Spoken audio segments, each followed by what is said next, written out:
Hello. It has just now come to my attention that I didn't ever film an intro for this video, which is fine because I can do it now. This is me. What am I trying to say? Welcome to the very first episode of Shut Up and Listen.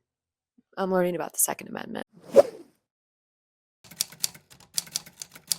Okay, so I spent the past few months learning about the Second Amendment, the history of it, how it's evolved culturally and legally throughout the United States history, and possible solutions for what's happened to it and how do we come back from Americans' obsession with guns and, find a solution to the bad things that come along with it. I read 3 books, I read a few articles, I listened to a few podcasts.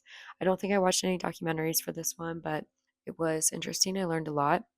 I think I talk in the next clip about, or in a few clips, about how I felt going into this experience and what my opinions were before I started kind of reading and listening and gathering information for all of it. So there's that. And yeah, let's talk about everything that I read. And also, sorry if you can hear that. They're doing construction right next to my apartment, and it's been there for days. And all they've been doing is picking up rocks and dropping them elsewhere. And it literally shakes the whole building. So ignore some of that sound. Okay, so I split this episode up into 3 different sections or units. The first one was the history of the Second Amendment, the second was modern gun culture, and then the third was gun violence prevention tactics. Within the first unit, the history of the Second Amendment, I read The Second Amendment, a biography by Michael Waldman, and then I read Madison's Militia by Carl T. Bogus. An article that I read was Not So Good Guys with Guns by Igor Volsky. And then onto a podcast, I listened to Guns by Science Versus, or it has to be Science Versus. And then the last thing that I listened to was a podcast by, I think this is by NPR, but it's Through Lines, We the People series, and this one was called Gun Rights. So that was everything I listened to learn about the history of the Second Amendment. To learn about our modern gun culture, I read One Nation Under Guns by Dominic Erdőzém, and then I read an article called The Stock and Flow of Firearms by Deborah Asriel and other authors. This was in the RSF Journal of Social Sciences. It was like a academic article. And then I read The Hunter and His Gun by Roxanne Ortiz Dunbar, which was on LitHub. And I listened to Does Owning a Gun Change Your Behavior by Stuff You Should Know. Lastly, for gun violence prevention tactics, I read They're Cold Dead Hands by Alex Trimble Young, which was on LitHub. And I listened to Gun Laws at Work by Today Explained. And that was everything I did. I know that this vlog is very long already. I already have it all edited. Moving forward, I'm going to try to organize them and execute them a little bit differently so they're not as long-winded. I want obviously to be a little bit more organized with them. But journey with me.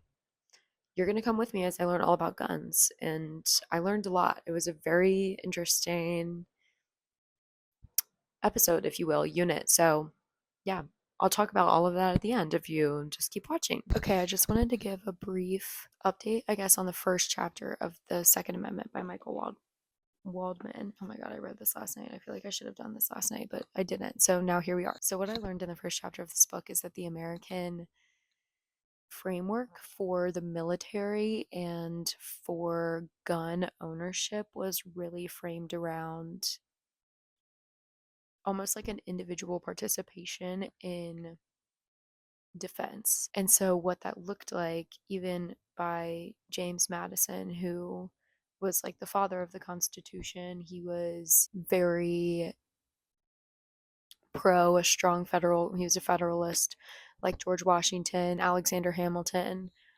Unlike Thomas Jefferson, he thought the best way to run it would be to have, I think, unless I'm getting my people mixed up, would be to have each state has a militia and the militias kind of defend the state, which would be fucking crazy.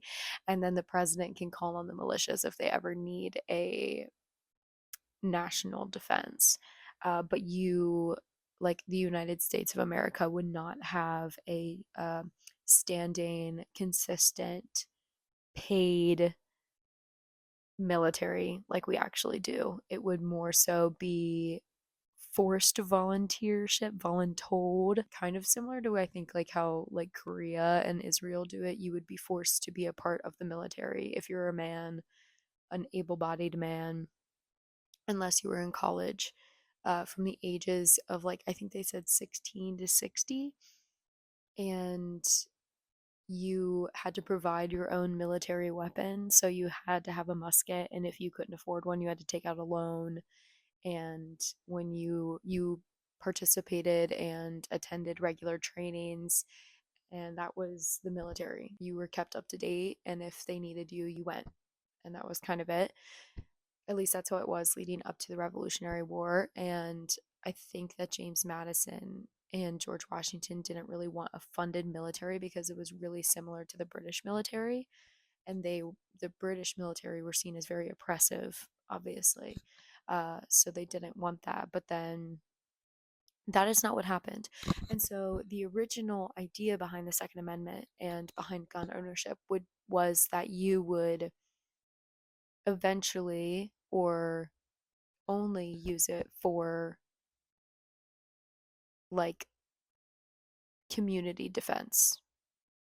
It was really emphasized that like you were protecting your community if it came down to it. And all of these militias would vote and have discussions about, you know, should they, can you hear that?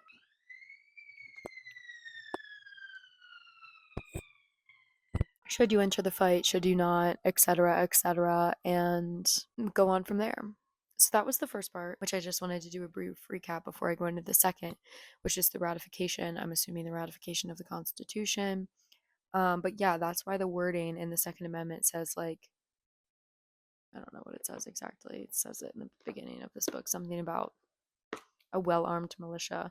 It was because at the time that was seen as your defense, was your like local militia. I can't fucking imagine the militias that would exist in like rural Kentucky today. Oh my god. And I'm allowed to say that because I'm originally from Kentucky. I'm allowed to say that. They would be fucking nuts. And you know what? More power to them, I guess, if you so want that. But yeah, I'm gonna move on to the second chapter.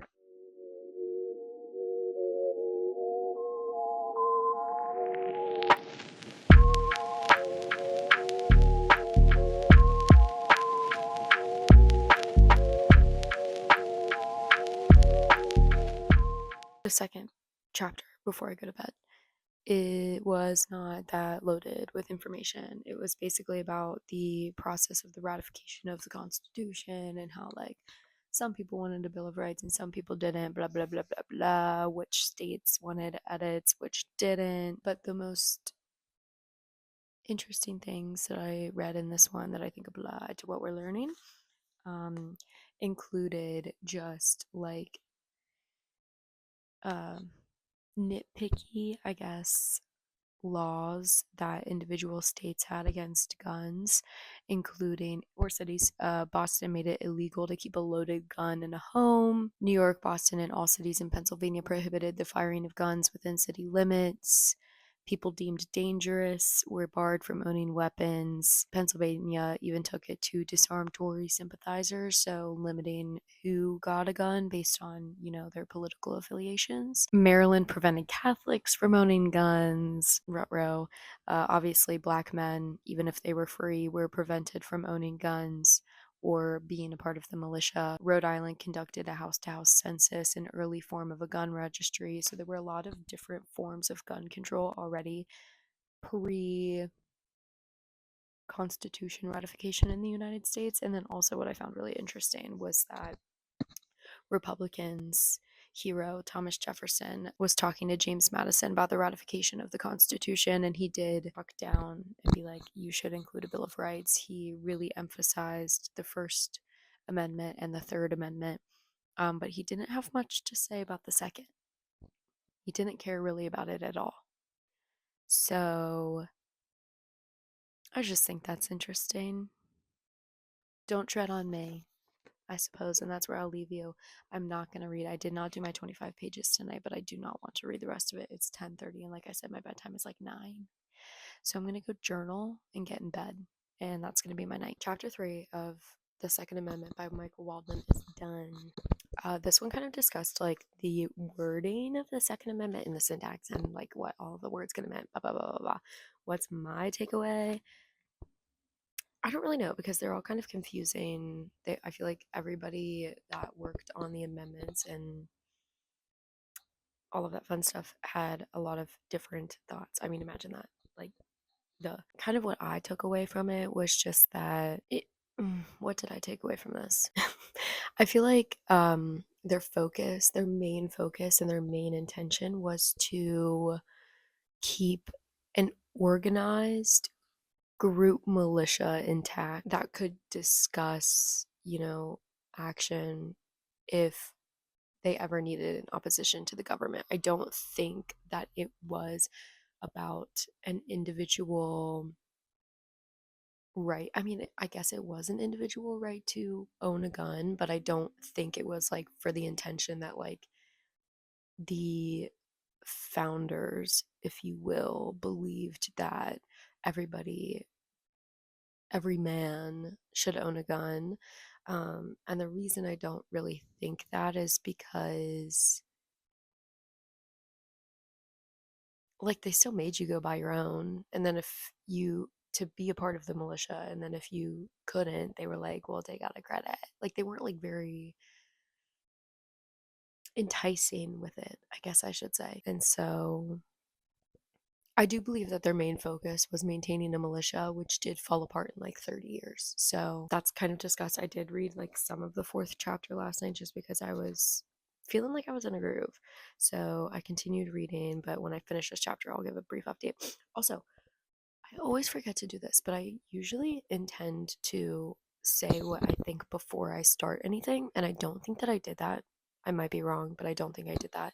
So, briefly, my thoughts about the Second Amendment pre reading. I don't think they've changed all that much. It's just that, like, I do understand the take that you would want to own something to defend yourself in case of sort of like governmental control or dictatorship, etc., etc.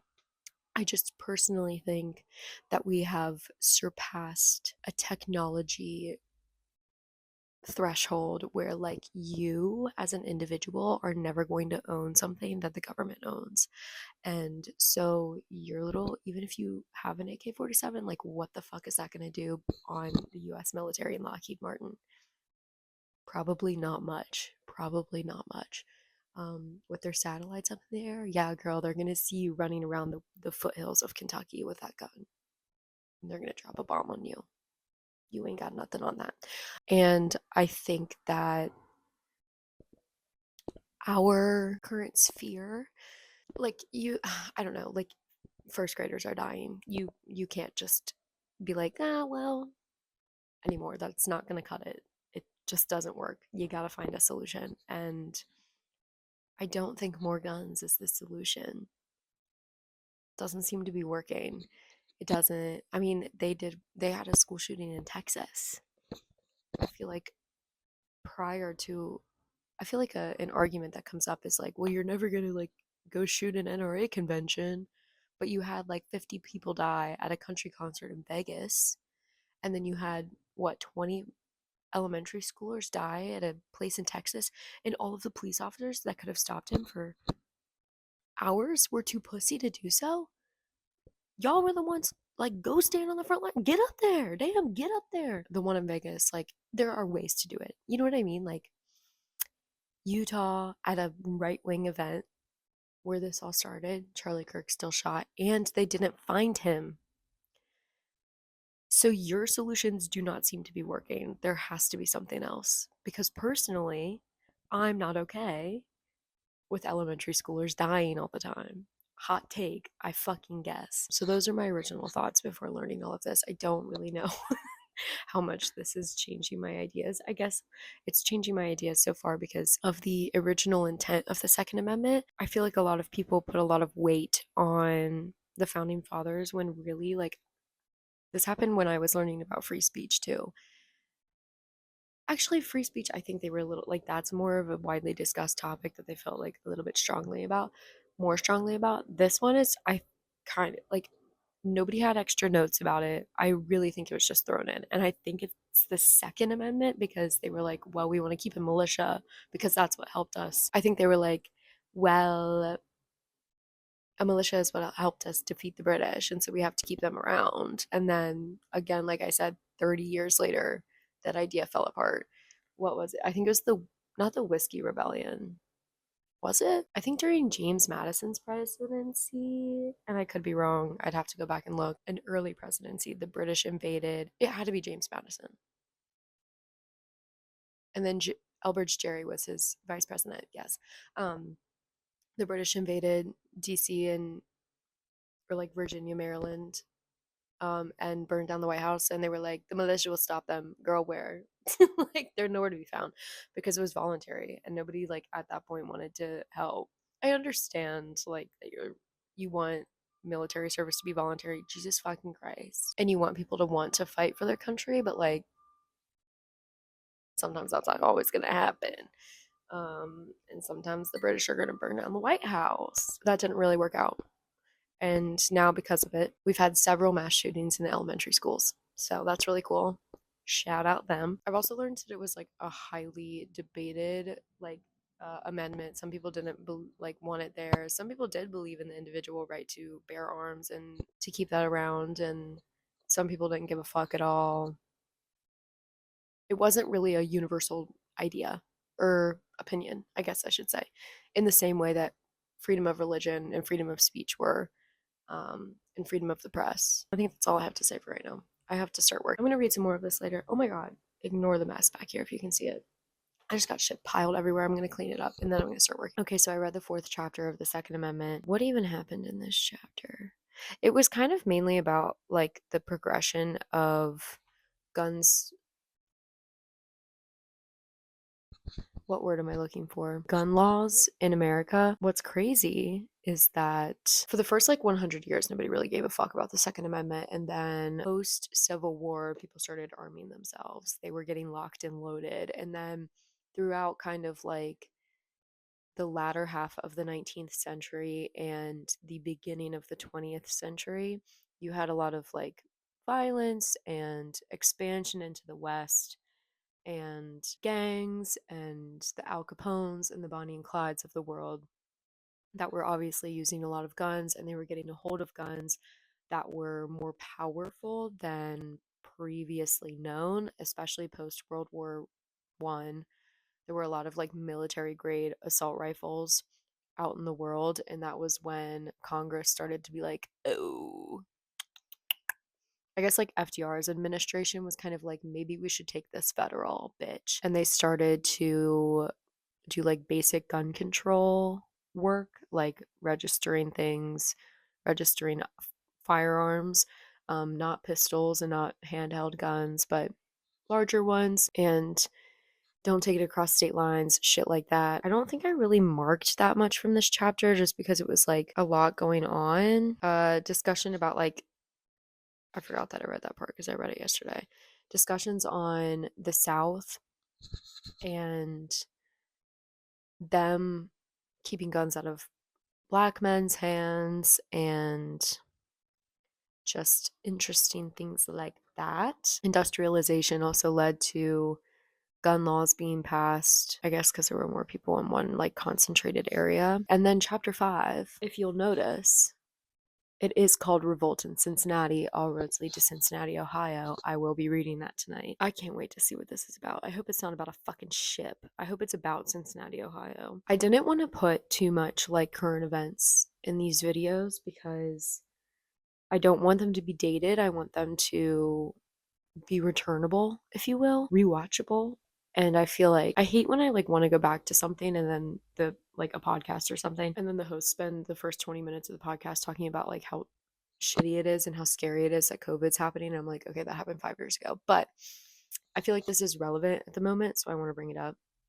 This weekend, there were a lot of ICE protests in Minneapolis, and that did entail, I don't know their names, but there was I think it's Alex Pretty, who was literally executed by ICE agents at a protest.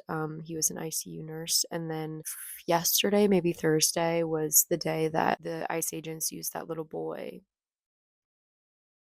in his little blue hat to lure his family into arrest. And first of all, I feel like so proud of the Minnesota citizens right now that are like fighting for people to have like just decent basic human rights and to be able to live and live safely. And I also think that this will be the beginning of a very interesting conversation around guns and specifically leftists with guns. I've seen a lot of leftist influencers or organization members that are like go get armed, which is fucking insane.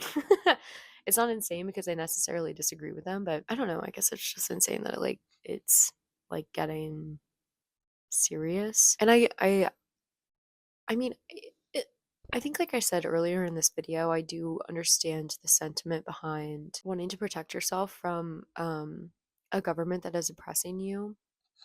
It does worry me, even on their behalf right now, that they're almost setting themselves up for failure because, again, ICE agents have the backing of the federal government, and the federal government has resources that, like, I couldn't even fucking dream about.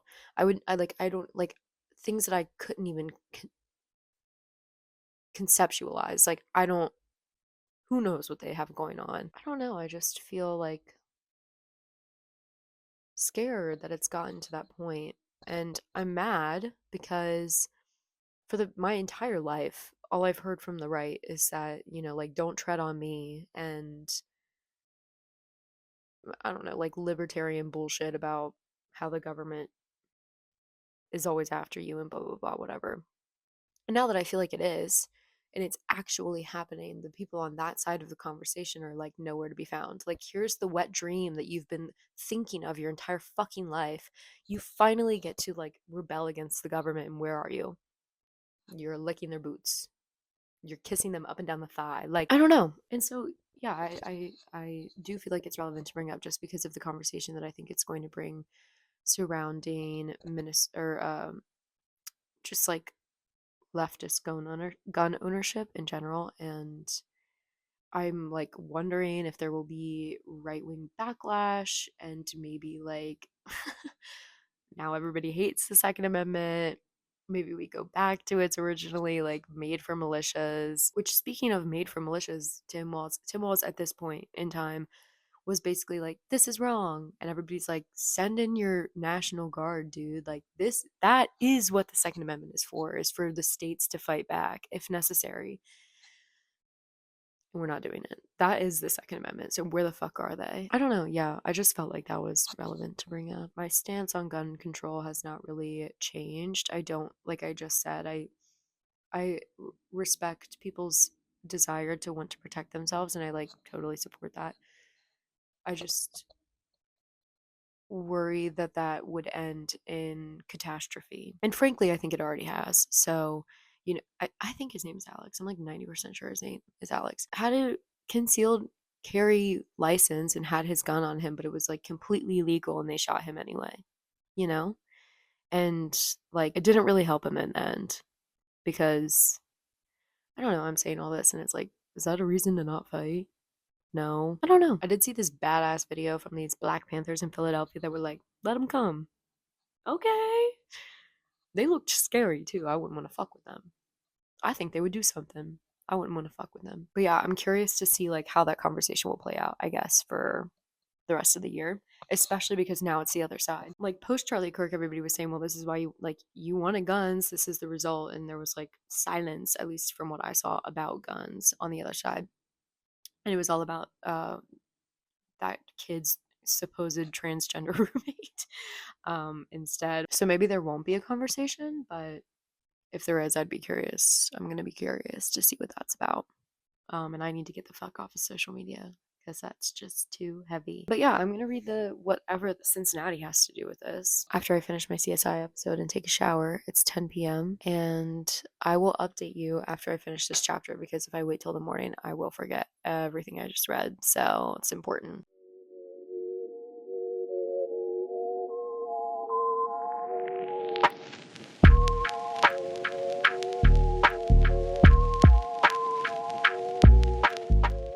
Okay, so chapter 5 of this book is primarily about the NRA. Has nothing to do with Cincinnati, by the way. And I mean, whatever. It's 12:30. It's almost 1 a.m. So, excuse me. This was a really interesting chapter though. The NRA was conceived in the late 19th century as a way to educate people and demonstrate to people how to shoot firearms that weren't as accurate and were a little bit testier than they are today. So it was really started as an educational organization, and kind of up until the 60s, they were primarily concerned with hunting and like sportsman um, gun ownership rather than like defense systems, I guess. And that all changed, obviously, in the 60s with the rise of the civil rights movement and the assassination of JFK and RFK and MLK. I was about to say all the K's, but that's a little scary. And just like the general civil unrest that was going on in the country. And a lot of citizens were like, is America violent? And it started to shift the tone. But the NRA at the time was still pro like gun registration and basic gun control until they had some like organizational issues in the 70s, which is what the revolt at Cincinnati is referencing. But where things really got shaken up is when Ronald Reagan, obviously, because all roads lead back to him, stepped onto the scene in the 80s. And he was the first president that started promoting the idea that the Second Amendment was included the individual right to protect themselves, because if we remember, the primary idea behind the Second Amendment was for militias to be armed and for states to have their own sort of like individual armies rather than a federal army, because they didn't want a British type rule again. That was the first idea, the first thought behind the Second Amendment. It wasn't an individual right to bear arms until literally the 80s. And then Reagan starts talking about this, and then the NRA kind of falters a little bit in the 80s because of Ronald Reagan's like near assassination attempt and the Brady Act. And then in the 90s is when the NRA really hit the ground running with their like insurrectionist and apocalyptic messaging and their, what is now their primary message, which is the individual right to bear arms. They, throughout the 90s and like early 2000s, flooded law review journals with articles stating that this was always the purpose of the Second Amendment. And then they were flooding them so much, they were paying lawyers to write these articles, that like they started quoting themselves, and they were just like overtaking previous research that had been done. And apparently law review articles don't need to be peer reviewed. It's not like a normal journal setup, if you will. So you can just write shit and you can just like make it up and it'll be quoted in the courts. And also apparently it's like normal to kind of rewrite history so it benefits your case that you're working, which is super cool. And then again, if you manage to do that, you can like quote it in court, and then it's like part of the court system forever. So that was sick. And yeah, our idea of the Second Amendment is all due to the NRA's just funding of the general intellectual sphere in the latter half of the 20th century, the latter quarter even of the 20th century. They did that. So, shout out the NRA. I hope you're happy. It's kind of like sometimes when I think about this, I'm like, who thought of this and why? Who was the beneficiary at the time? Was it the distributors? Were they paying you to then like be a lobbyist on their behalf? Did you think it would make you rich because you have more members now because people are fired up? Do you not like the government that you live under? Have you always wanted people to like overtake it? Just really sometimes when I think about these like multi-decade schemes that have happened, I'm like, what was the goal? What was the point of it all? Like, who's that Supreme Court judge? There's this podcast that I listen to called The Master Plan. I think it's by Vox. I don't feel like that's right. It's called The Master Plan. I'll link it below. It's really good. That what the hell is his name? That Supreme Court judge. I think his name is Lewis, but I don't remember his last name. How he just like really changed the entire political sphere of today in like his 10, 15, 20 years on the bench. However, I don't know how long he lived. What was the reason? What was the goal? Because now we're still dealing with it and you're dead and gone. Were you rich enough at the end? When you were lying on your deathbed, were you happy with what you had done? Were you happy at the world that you were looking out on? I don't get it. I like literally don't understand. It also is crazy to me that like this is so recent. I mean, I don't know why I'm surprised, but I think about my parents and like my friends' parents, and I'm like, all of these ideas were developing in your lifetime. You saw the change, you saw the flip. That didn't ring any bells. That didn't off any alarms. It's just crazy shit. Next chapter is called Contest for the Constitution. Wonder what that's going to be about. Let's see all the parts that we have going on in here. Ugh, he talks about Sandy Hook. Great. Can't wait to cry.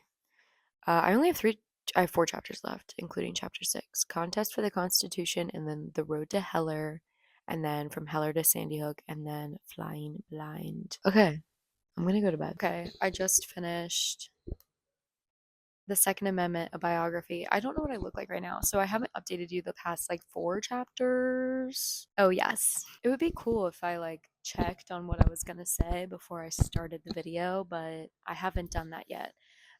Basically, okay, so I also kind of forget the last thing I said, but basically, okay, I think I left off here. The Road to Heller, which was a court case where a like I can't even remember, some like security guard or something or other wanted to bring his gun home to protect his home where he previously wasn't allowed, and it went up to the Supreme Court, and then Scalia, we know him, we love him, just fucking kidding. I loved the day he died. This was like the one case that he actually like made a difference on, and he didn't really, well, he did. Okay, I think basically what this book, like for a few pages, kind of gets at is that Scalia was a Constitution originalist, meaning he thought that we should apply everything in the Constitution like literally and as he saw it. He did not believe that the Constitution was a living document. Actually, I flagged. Is it here? Oh, yeah. Um, so this will kick off why I stopped recording, because you'll see. Scalia was in his element. His greatest passion came from when he propounded his jurisprudential vision. I have classes of little kids who come to the court and they recite very proudly what they've been taught. The Constitution is a living document. It isn't a living document. It's dead, Scalia declared. Dead, dead, dead. The crowd laughed. The Princeton speech came 4.5 years after the justice proudly announced Heller from the bench. It was also 3 days before a deranged young man walked into Sandy Hook Elementary School in Newton, Connecticut, and murdered 20 children and 6 adults. The nation would begin to discuss gun control again, this time in the context of a newly articulated constitutional doctrine that might limit next steps. So that was why I stopped talking, because I can't think about Sandy Hook without crying. And then the next like 3 chapters were kind of, especially this one from Heller to Sandy Hook, talked about all of the things that led to that happening, and to that, and specifically Aurora, Colorado happening. This book, by the way, was published, I think, maybe in 2018. So it's a smidge older. Obviously, there have been things that happened since then, like Stoneman Douglas, 2015. Okay, so even older. Yeah, that the author probably would have also included if I had to guess, but yeah, especially 2015. Those were some big ones that had happened that were really relevant. Okay, so then we talk about Sandy Hook, and I cried that entire chapter. And then I don't even know, I've lost my like brain. So the rest of the book just kind of talks about how originalism got us here, and this whole reframework of how the Constitution should be interpreted, and how that was kind of pushed into the mainstream by a lot of by the NRA and other lawmakers and lawyers and whatever that I've already discussed, and how that might not be the best way to interpret the Constitution, because how the hell were a bunch of men in 1789 or whatever supposed to know that you can gun down a bunch of 6-year-olds in a matter of minutes? You know? How are they ever going to know that? Same for, how would they ever know that you could share inappropriate pictures of children across the entire country, which, by the way, is now 4 times the size that it was in 1789, and, fly under the radar? How would they have known that? I'm sure that they wouldn't have protected that under the First Amendment, and thank God it's not protected under the First Amendment. Now, Michael Waldman makes the argument at the end of this book that things like gun control, that the Constitution should be looked at as kind of like a guiding principle, but not a literal scripture, is the word he uses. And we shouldn't be treating the founding fathers like they were gods, because at the end of the day, your country is always going to be growing and progressing and developing new ideas and embodying a new culture as it grows. And that shouldn't be limited by the Supreme Court and by the Constitution and by amendments. It should be molded by the legislature, who are people that we put in office and we vote for, etc., etc. What are my thoughts at the end of this book? Now I'm just kind of mad that, like, I'm only 26. It's not like I've seen the change in public opinion on guns throughout my lifetime, although there are people who are out there that have seen that, because it's extremely recent. And I'm mad that it happened so quickly, and I'm mad that the Democratic Party didn't have the gall to, like,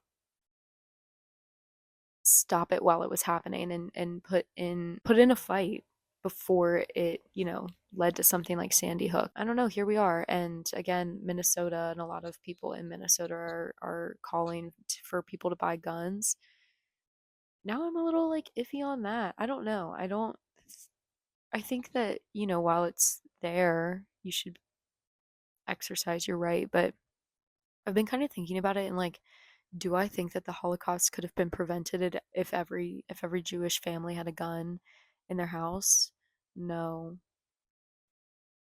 So I don't know, like, is that the solution? I don't really think that it is. Is it maybe a tempting answer to a problem that's right in your face right now? Yeah. I don't know. I don't know. What's crazy is, before all of this even started, I don't think that guns were really like that discussed. They go into like in the 30s and the 20s, the like O'Malley gang, which I think I talked about a little bit, and like everybody's like, oh my god, crime is crazy, yada yada yada, all of that stuff. He talks about that, but like, I don't think that your hunting rights were ever threatened, or your, I don't know. I guess you couldn't have a handgun. Do a lot of people have handguns? I know people with handguns, but I'm also from Kentucky, so it's a little different. Also, gun ownership is way down. The amount of guns in the country has risen, which means that the same people are just buying a bunch of guns, comforting as fuck. And crime is way down in cities, rurally, everywhere. Homicide by guns has dropped from the 90s to the mid 2000 teens to the mid teens. And yet we all are still so obsessed with guns. And here we are. That was the Second Amendment, a biography. I really liked this book. I thought that it was a really easy to read, concise history on the Second Amendment. I feel like all my questions were answered for the most part. And yeah, I would recommend this one. I liked that one a lot. Now we're going to move on to Madison's Militia by Carl T. Bogus, who's actually quoted in that book a little smidge. His last name did make me think that like this was going to be a satirical piece. No offense to you, Carl, but I thought this was going to be bogus. How many fucking times has he heard that? I'm like those progressive parent commercials. This one's a little longer. Let's look at the chapter names. I feel like this one's specifically going to be about like slave ownership, which is an interesting take, like little deep dive.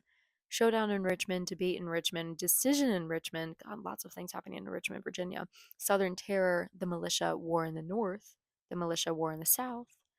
Mr. Madison goes to Congress, the ghost of Patrick Henry. We heard about him in that book. The English Declaration of Rights of 1689, and then Chimeras of Liberty. Chimeras? Chimeras? What is that Greek thing called? Yeah, whatever. I'll look it up later. Okay, so yeah, this is going to be like a magnifying glass on some things that were talked about in there. Okay, I'm happy that I read it in this order because now I know some of, like, I know who Patrick Henry is. I obviously know who James Madison is. I obviously know what the Civil War is. Can you imagine if I was like, "What's that?" Okay, I might read the first chapter tonight. I might read just like 5 pages just to dip my toe in, and then read more of it tomorrow. But yeah, that was the Second Amendment by Michael Waldman. I liked that one. Do recommend. It's been a really long time since an update. I went home for a week and I thought that I would be able to film, but I that's just not possible when I'm around my family because I'm so busy and bunch of stuff going on. And then I immediately came home and I went to some lady's house via Rover to watch her pugs. So I haven't been home, frankly. I have been reading. Well, kind of. I didn't really read this weekend because I just couldn't focus on it because of the pugs. But at home, I was reading, and I have a pretty big update, which is that I finished the historical context specifically for the gun Second Amendment moment that we're in. And I'm into the cultural context part of like the unit of the whole curriculum, if you will. But I don't think I'm gonna read that one book by Chris Kyle because I just like really do not want to read it like really badly. I just like really don't want to read that at all actually. And so I don't think I'm going to. Why would I force myself to do that? And the reason that I was going to force myself to do that was because the reason that I set out on this learning journey, if you will, is because I wanted to know why right wingers love guns so much and why they were literally willing to die for them. And after consulting multiple threads of on Reddit, mainly Ask Conservatives, the Second Amendment, etc. All of them say that you just have to fire a gun. I'm from Kentucky. I have fired a gun, and I still don't get it. And frankly, y'all aren't writing books about it. Y'all aren't writing jack shit about it that I have found personally. Now, my dad did recommend me a book, but I think it's called In Defense of the Second Amendment. Okay, perfect. Great title. That's exactly what I'm looking for. Not in any library system, which I hesitate to say because I'm sure right wingers are gonna be like, they're silencing us. Go fucking cry about it. I don't know.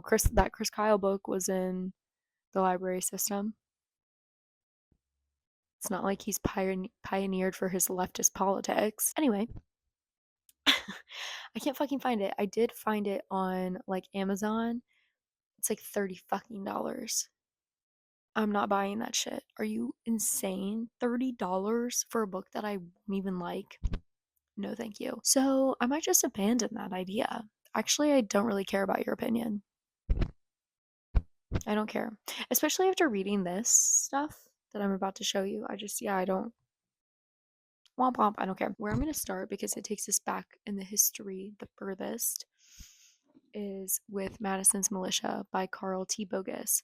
This book, the entirety of it lasts from like, well, maybe not the entirety, but a majority of it lasts from like 1720-ish to like 1820-ish. It's like 100 years is this whole book, save for a chapter on the English Declaration of Rights, which came out, released in I think 1689.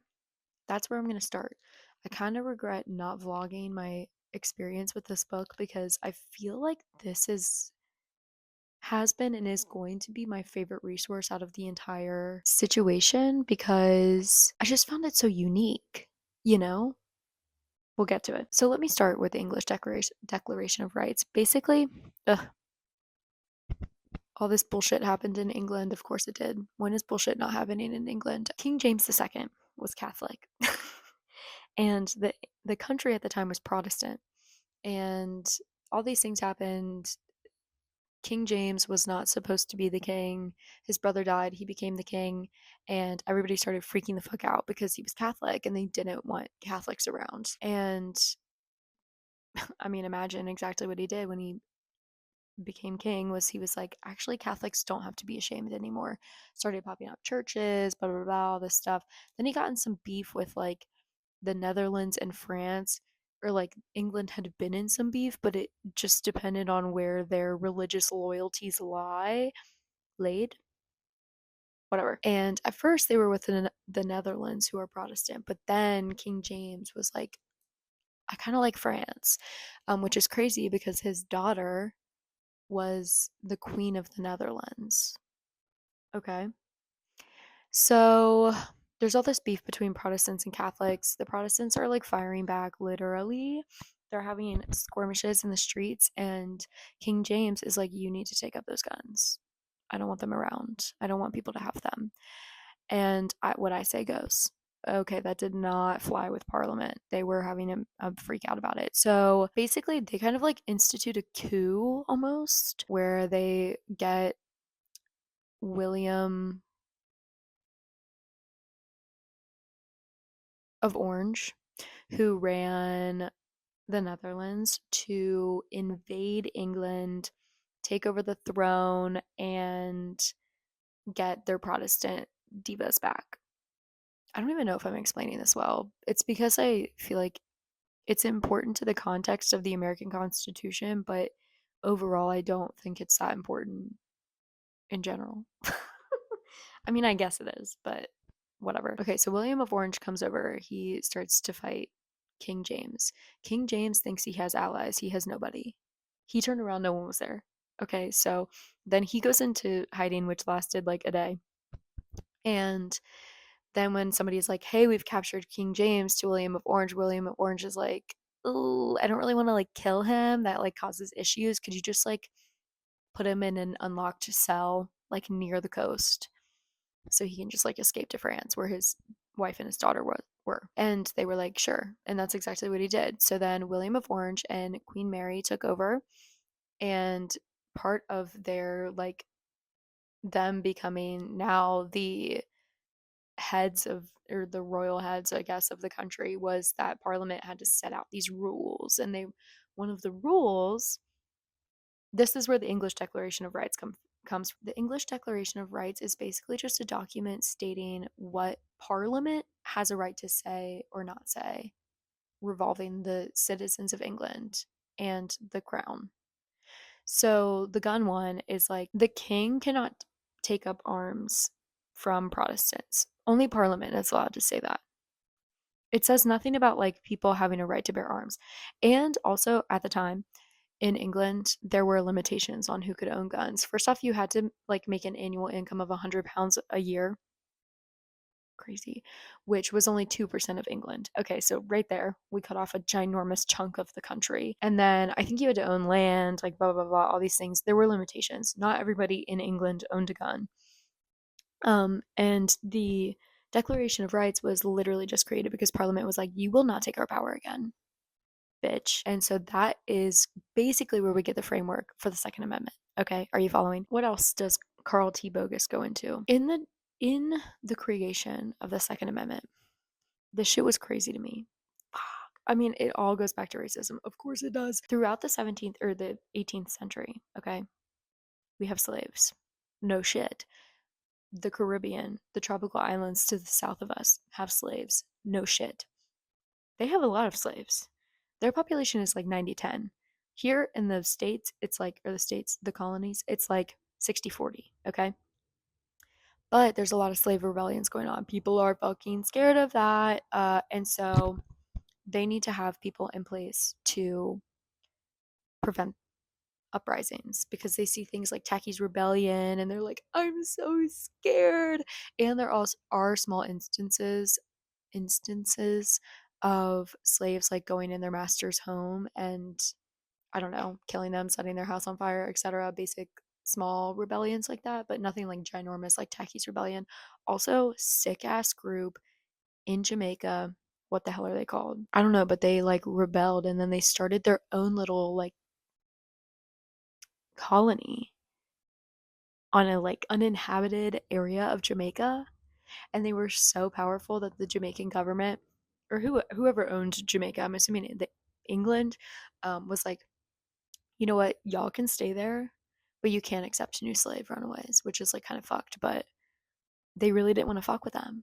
Isn't that kind of cool? Anyway, shout out them. Except for the fact that then during another rebellion, they helped the British people. So that's fucked. But the beginnings were very cool. Anyway, so yeah, colonists are very scared of rebellions. Okay, that's going on. They need a system, are you following, to prevent that from happening. So who do they enlist?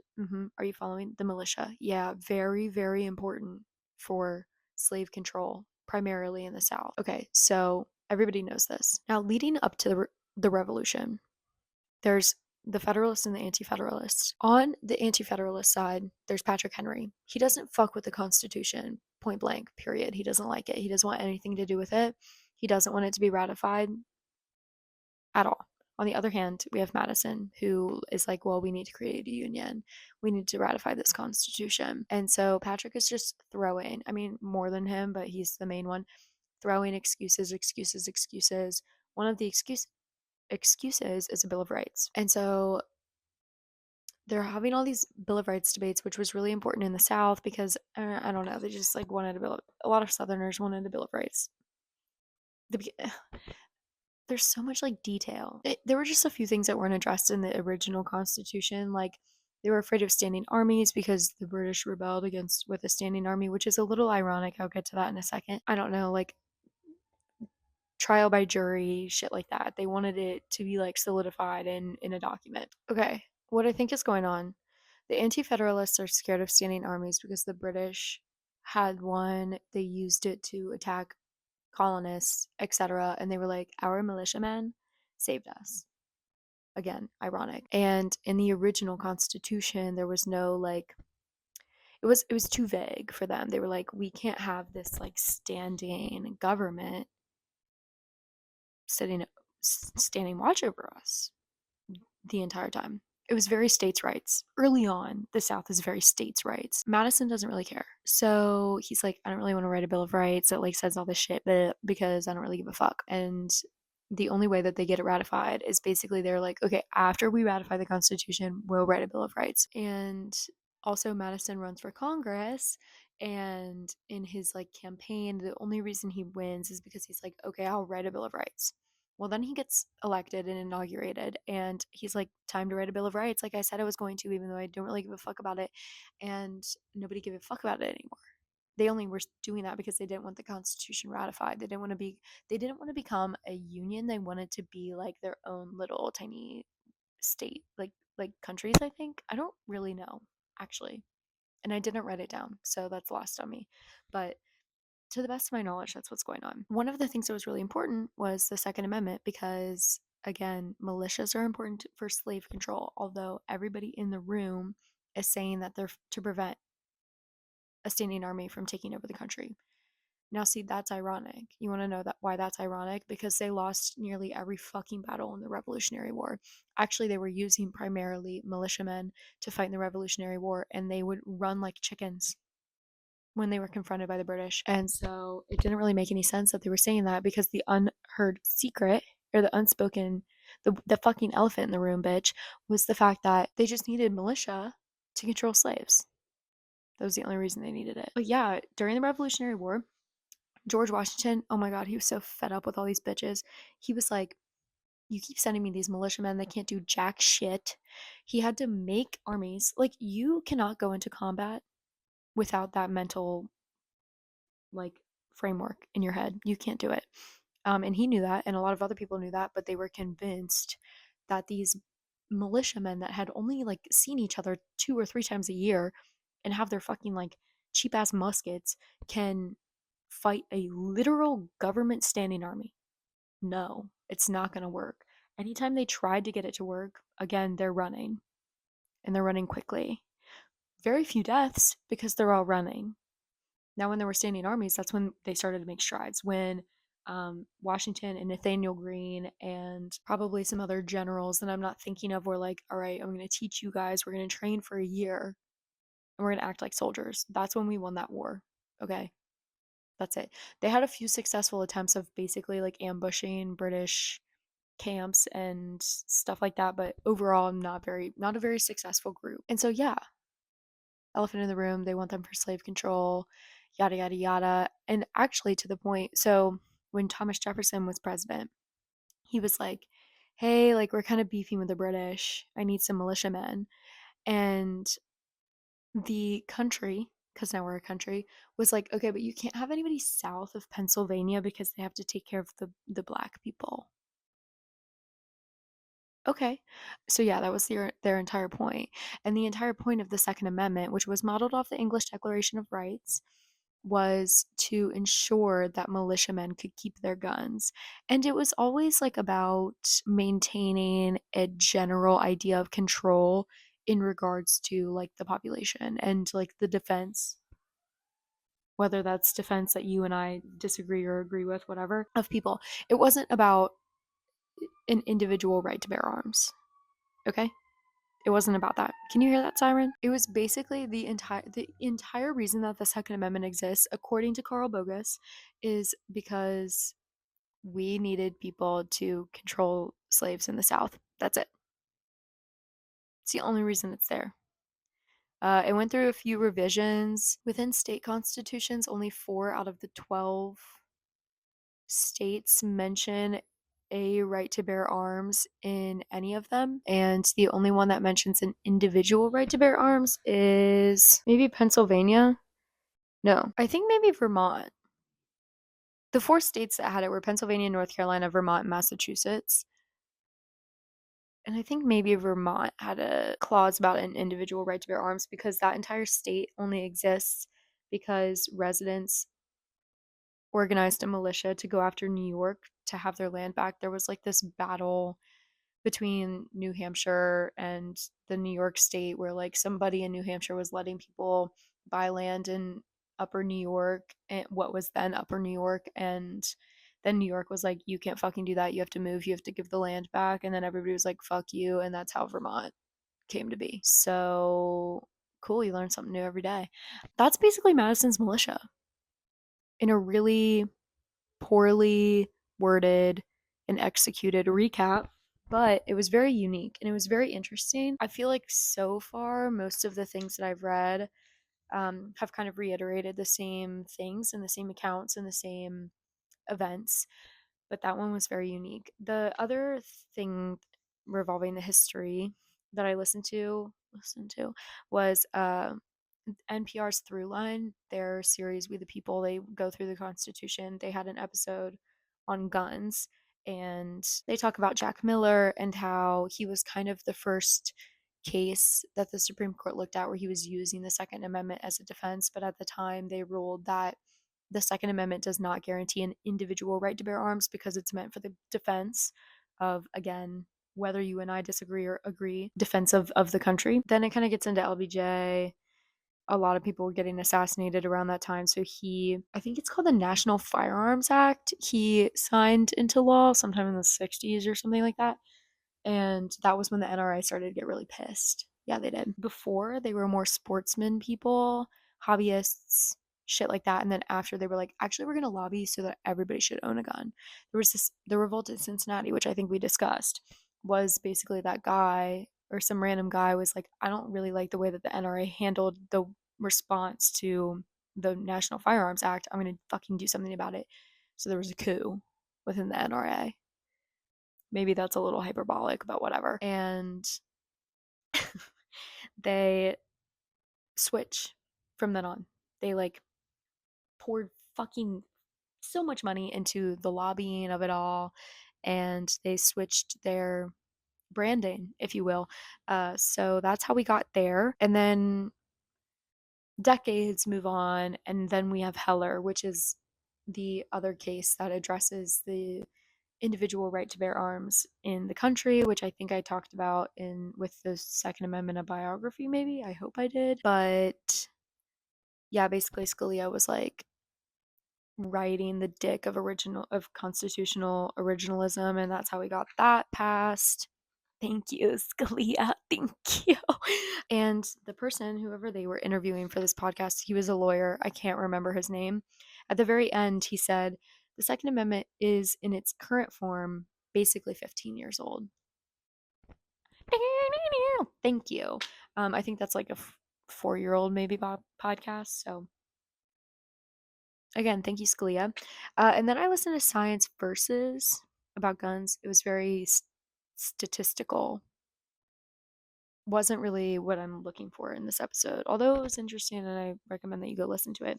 And then the last thing that I did, or the last thing that I read was an article, Not So Good Guys with Guns, on the Origins of the NRA by Igor Volsky. I read it today. I can't remember who it's by off the top of my head, but it was about the history of the NRA, and it kind of just said what I just told you, that they were hobbyists, and then the National Firearm Act happened. They freaked the fuck out, and now we have first graders dying in schools. So that's kind of the history of the Second Amendment. I hope that wasn't too confusing. It all started with a group of Catholics in England in the 17th century. Yeah, that's how we got here. I did bookmark this because I wanted to read it out loud. That the original amendment proposed to Congress by Madison in 1789, the original Second Amendment, stated this: the right of the people to keep and bear arms shall not be infringed, a well armed and well regulated militia being the best security of a free country, but no person religiously scrupulous of bearing arms shall be compelled to render military service in person. Does that read like an amendment that is really concerned about individual right to bear arms, or does that seem like an amendment that's maybe concerned about a military in the country? Because I'm thinking the latter, but maybe I'm just fucking crazy. That's just my opinion. Do you like my little learning log that I made? It's been so helpful for notes and just like documenting my thoughts. I wish that I had this when I read the first book, but I didn't. So thank God I vlogged it all, because I don't remember anything. I remember some things, but not a lot. It's like over a month ago, which is why this comes in handy. So I'm going to now, for the rest of this, it's Wednesday, for the rest of this week, dive into cultural context of the Second Amendment. I'm in the middle of this book here, and by in the middle, I mean I'm on the 3rd chapter, but I'm watching More Dogs this weekend, and I'm hoping that I finish it at least by Sunday. I don't think I'm going to read American Gun, that Chris Kyle book. So then I just have a couple podcasts to listen to, a few articles to read, and I'll be wrapping this up. Where am I now with the Second Amendment? I think our current interpretation of it is so fucking stupid. I actually don't think that we should have guns. I think actually the militia flopping really hard when it comes to any sort of military confrontation is just proof that like you not you, but conservatives have this like wet dream that they're going to rebel against the government when it gets too tyrannical. And we've seen that that doesn't happen. It doesn't happen on the left because that was a thing 3 weeks ago, and it doesn't happen on the right. And I feel like the only reason, again, that January 6th might have been deemed successful, depending on how you look at it, is because they, like previous counterparts during the Revolutionary War, had the power of ambush, had the power of surprise on their side. And you're not going to have that when you're up against when you're in a literal war against the government. You're going to run like fucking children. You're going to run like dogs. You're not going to beat them. And so there's just literally no reason to have them. I haven't found a reason. I have been looking and I haven't found a reason. And yeah, that wet dream that they ride, that all of their opinions ride on, isn't even real. It never existed. And it's never probably going to be real. And yeah, let's just say there is a rebellion in the United States. Or I think also the reason that the South lost the Civil War was because it was militia versus army. So that's a sneak peek of what would be coming if you're just gonna fucking die of trench foot. Like, I don't know how to say this. Like, you would. I'm getting so frustrated. Like, just what an awful way to go. Like, what a selfish, awful thing to do to your country, to want to divide it like that. I guess that's kind of where I'm at. Is just so idiotic. So yeah, I'm anti 2A originalist interpretation. I'm anti that. Don't like it. Don't fuck with it. Don't think it's helpful. Don't think it's useful. Don't think it will do any good ever. So I don't know. Maybe one day I'll come across something that changes my mind. I doubt it. I'm gonna get to reading this. What time is it? I have about 50 minutes until I want to start cooking dinner. So I'll read a bit of this. Maybe I'll update you after I'm done. Sure. I think I need to get back to vlogging so that I know I'm not recapping an entire book, an important book, in one setting. I'm sure I missed something important, but we'll catch up.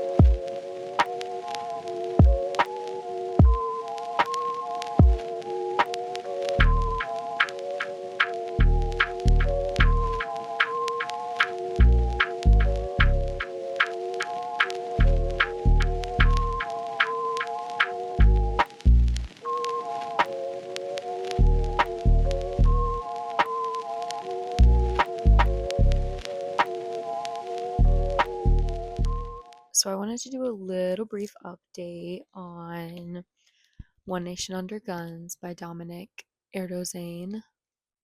I hope I'm pronouncing that right. Okay, this book, I'm about halfway through, which is why I wanted to give the update. I am on page 116 out of like 190-ish.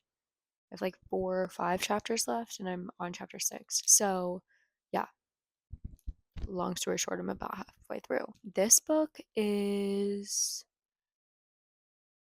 a more, how do I put this? Like, contemporary and simplified way at looking at gun violence in America than the previous 2 books. I don't love the way that it's written. I don't feel like it flows very well. He has a habit of quoting and unquoting and paraphrasing different texts or primary sources within one paragraph that I personally don't think, again, flows very well. Here's a good paragraph. In 1833, Supreme Court Justice Joseph Story observed a growing indifference to any system of militia discipline and a general inclination to be rid of all regulations. It would not be practical to keep the people duly armed without some organization, he warned, or wise. Weapons without training could only bring trouble. As indifference turned to contempt, it was clear that the protection intended by this clause of our National Bill of Rights was in jeopardy.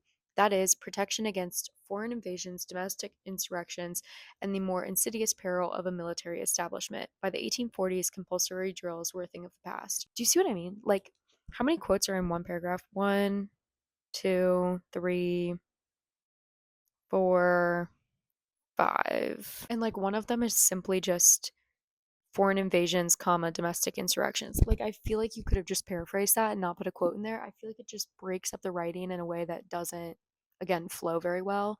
And it's kind I don't want to say it's difficult for me to read because it's really simple compared to the other two books, but I just really don't like the way it's written. Other than the cosmetic issues that I have with this book, let's talk about the gut of it. So the first few chapters are stuff is was just filled with stuff that I read and frankly I think read better in the first two books. But one thing that this book does go into later is the idea that the Civil War and the Reconstruction era and what was the third thing? Oh, duh. Manifest Destiny. All of those things kind of happening at the same time created a gun culture in America that like was not replicated anywhere else. And post Reconstruction era, and especially in the 1920s with the resurgence of the KKK and all the birth of a nation, blah blah blah, there started to be an influx of media that portrayed the white man as the hero, and he was always a hero with a gun, and it really like gave rise to this idea that you can protect your family and protect your belongings and protect your property with a gun against criminals, aka black men, and Native American men, and yeah, just be like your family's savior and the town's savior this way. And one of the things that he brings up in this book that I like feel like would have been like so obvious, but it wasn't to me, was the idea of the Western. And he talks about this book, The Virginian by Owen something. The Virginian by Owen Wister. He was friends with Theodore Roosevelt, which was kind of the first Western.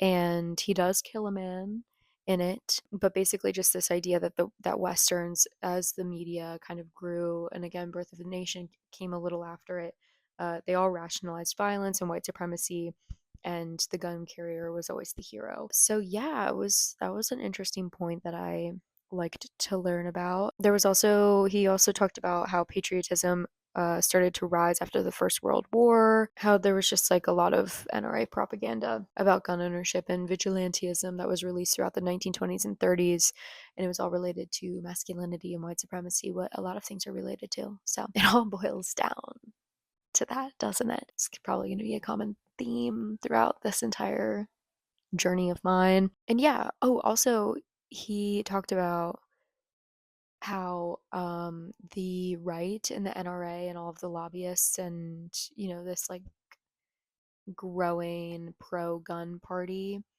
even though I don't think it really manifested until Reagan, they started to compare, like, they started to say that if you were siding with the gun reformers, that you were no better than the criminals because the assumption was always that criminals can get guns whether you outlaw them or anyway, and so you're allowing them to have guns if you call for gun owner or gun reform, and so you're no better than them. Like, you want criminals to criminal.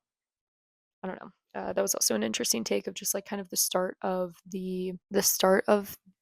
framing of the Democrat as like criminal adjacent and criminal forgiving, if you will. Yeah, it all started in the mid 20th century thanks to the NRA. And yeah, they also, I'm going to jump back in time a little bit, but something that I think is important to bring up, Nunn versus State, which was a Second Amendment law that in the early 20th century, maybe, didn't write that down either, but you could be convicted, but if you were carrying a pistol, I just made that sound like one word, a pistol. And the whole case was appealed using the Second Amendment. Joseph Lumpkin upheld the appeal. He was the judge on the case and stated that every man, woman, and child, yeah, had the right to carry a weapon, which was quoted in Heller. The reason I think this was in the South is because Lumpkin was a ginormous racist, and everything he did was, oh, it must have been in the 19th century because everything he did was to uphold the institution of slavery. Like he exonerated people who assaulted slaves, upheld the right to use bloodhounds to track down slaves, things like that. Like he just wanted the white man to be the top dog. And so he was like, obviously the white man has to carry a gun in order to be able to do that. Duh. And so I don't think it had anything to do with his belief that, well, I mean, I guess he did believe that everybody should have a gun, but it was because he thought that black people should all die or be used as labor. So, not a very good history, if you ask me. Okay, my next chapters are Guns Against America, A State of War, Death by Dictionary, and the Future of Freedom. Isn't there a huge talking point that Democrats in like the 80s? Wait, I'm starting to confuse myself. That basically somebody in the 80s really did not really want gun control because they didn't want black people to have guns. That kind of sounds like all of history, actually. But I feel like it was Reagan. But then Reagan was also really pro 2A, got money from the NRA. So maybe is that even true? Am I just making shit up? Anyway, I wonder if it's going to touch on that because it's not like the other books we're going to. I'm probably going to read a chapter of this tonight and hopefully finish it by the weekend. It's a really quick read, even though I don't like the way that it's written. And I don't think it's bad. I mean, if that doesn't sound like if the writing doesn't sound like something that would bother you, then I feel like this is a pretty good option to get like a pretty generic, simplified rundown of gun ownership in the United States. Whereas like the other books, I think the Second Amendment biography was really like law heavy, and then Madison's Militia was just very focused on like a 30-year period, which I appreciated because it gave the Second Amendment a lot of context.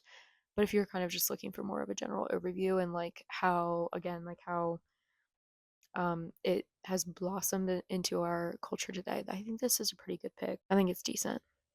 I think it could be better, but I don't know. It's also not very long. It's not very long. It's like 190 pages. So you could get through it pretty quick. And like not to mention it's like a small book. Like this is my notebook. This is a moleskin, like A4, whatever the fuck. It's not a very big book. And the writing in it is like pretty big. Yeah, hopefully I'm gonna finish that by the end of this week.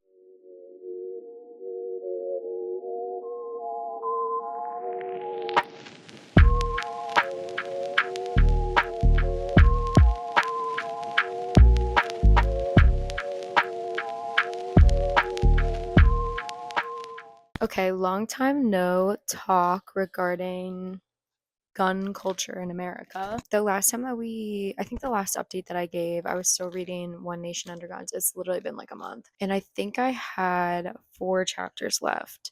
I think I just read The Birth of a Gun Lobby. And I have like finished the cultural aspect of this and I really want to wrap this up. So I had to regroup for a second and I'm here to give a little update.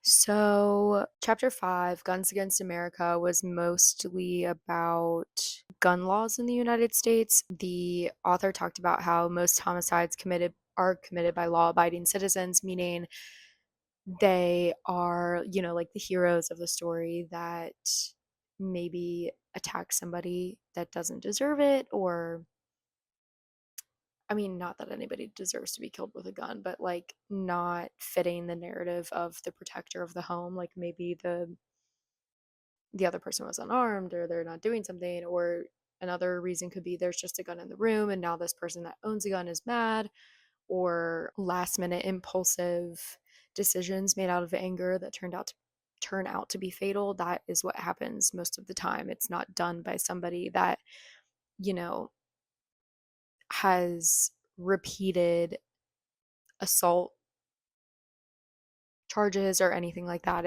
I think usually most of the time it's just that guns literally being in the room make you feel more angry. I listened to a podcast from Stuff You Should Know where apparently it's called the weapon effect, which is just a gun being in a room increases of aggressive behavior. I'll get back to that, but yeah, just that idea that most people that commit homicides not considered violent people. They also talked about in this book regional gun bans are basically useless because you could just go to another state to buy a gun. I live in Chicago.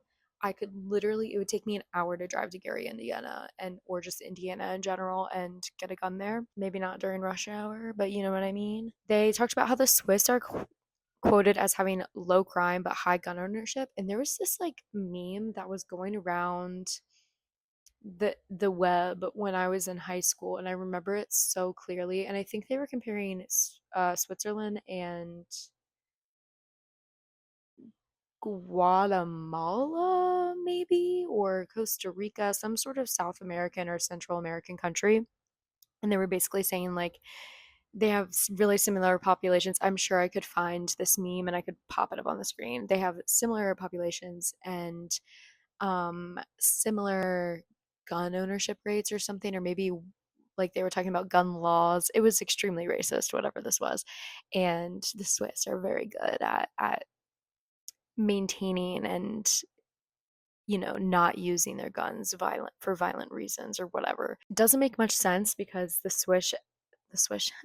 Swiss, their guns are heavily regulated, like down to the ammunition that you're buying. So those comparisons do not make any sense. Then throughout the chapter, they talk about how the NRA like grew a lot throughout the 1960s with the unrest of the civil rights movement.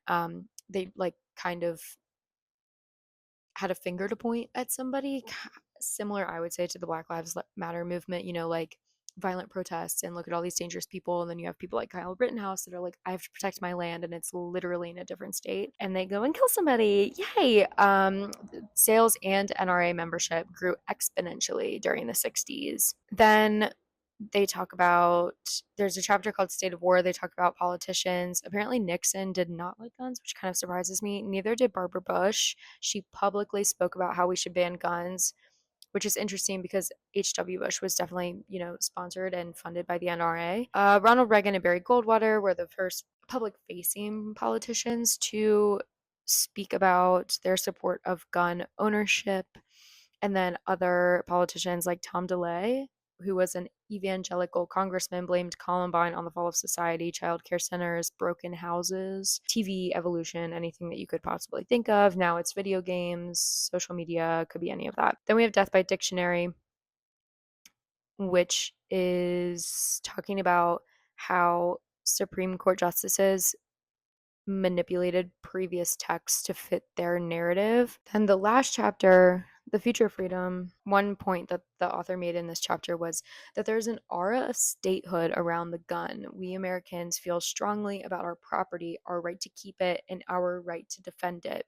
Taking away that the gun throws that perspective into chaos. Okay, gun rights are claimed as an American birthright and clothed in the dignity of the Constitution, but this is a false and fabricated history.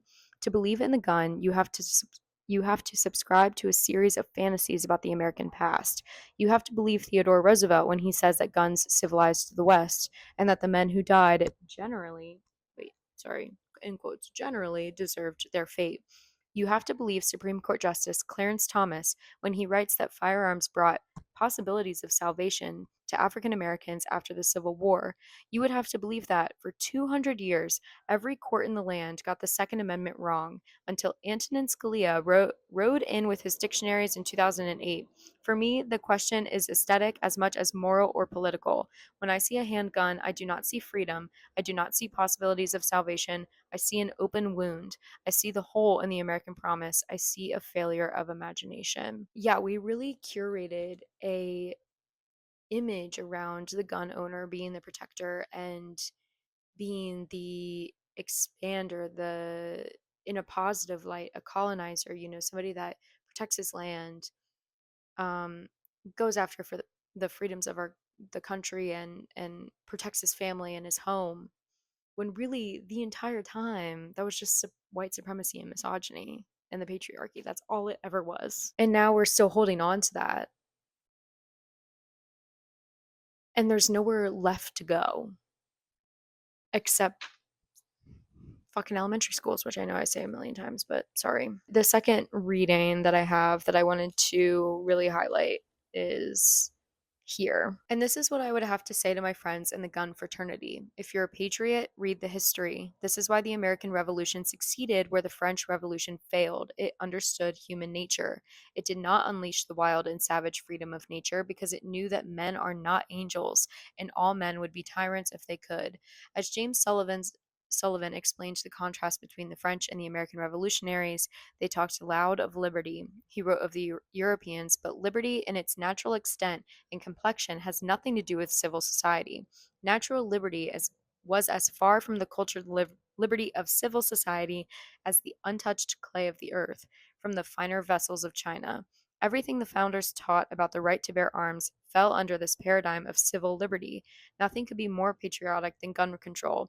Nothing could be more foreign to the founders' vision of democracy than unregulated force. So, yeah, that's basically just saying that to be a democracy and to be a government is to protect your people, and to have unregulated gun control or unregulated gun ownership in the country is not protecting your citizens. It's putting them in danger because people are going to use them. And I feel like a response to this could be something along the lines of the British having high like stabbing incidents. There's a lot of like knife crime, but their homicide rate is way lower. They're like the follow through, the end result, less people die. It's just there's not a lot of good reasons to have them. At least to have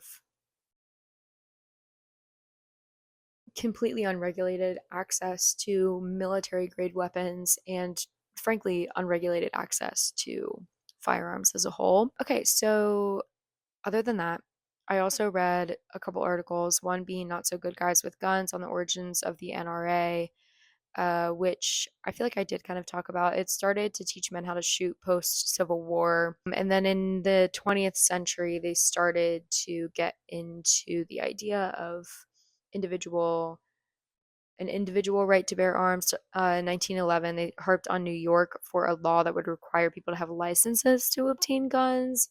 This is in quotes, make it very difficult for an honest man to obtain them. Like I just said with the Columbine, blaming broken houses, TV evolution. In the 20s, the NRA argued cars were to blame for increasing gun violence. So there's always a finger to point. There's always going to be a reason to, back up that gun lobby. But in the early parts of the 20th century, the NRA still supported some regulation, including on machine guns and sawed off shotguns.